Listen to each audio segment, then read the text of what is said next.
First and foremost, it depends on what the application is. If it's for mix reference, then obviously I want something that is true. I look for something that isn't really hyped up, is a relatively flat response. In terms of client use, durability and price are probably the two biggest factors, because in a commercial studio environment, headphones have a tendency to break more frequently than if you're using them in your own personal studio. You can't be buying $300 pairs of headphones knowing that they're going to be broken within a month.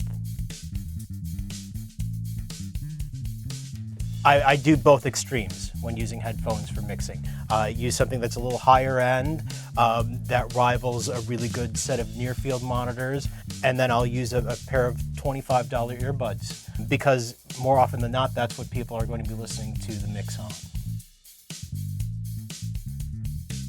These ones are classics. Yeah, the AKG K240s. The closed backs are great, especially if, with a drummer, when you kind of have to be sort of enveloped by the click and what's going on in the track. But I don't think vocalists can get a really good sense of pitch and performance if the headphones are closed back, and it kind of feels otherworldly.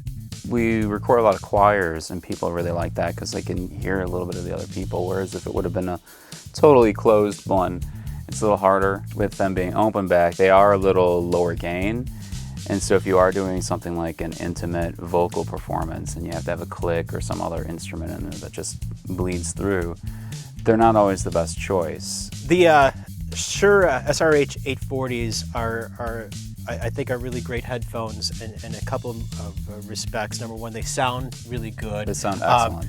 They're comfortable to wear. They're closed back, so they click bleed is a minimal, is not really that much of a concern with these. I'd also say if you're singing, you really want to hear all the nuances in your voice, and these headphones allow you to do that. There's minimal bleed whatsoever, so you can pump the volume up as much as you want. And more importantly, or just as important, price-wise, they're the right price. They're not exorbitantly expensive. They're not cheap, but they're not going to break your bank account either.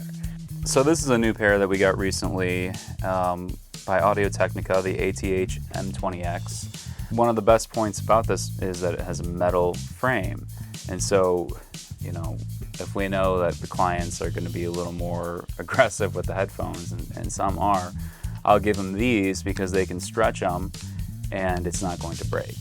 And just in terms, again, the price point is good. They're relatively cheap, and if they break, or we're in a situation where we have a large ensemble coming in and we need to buy 6 more pairs. Yeah, we have a couple pairs of these, and they've really stood up.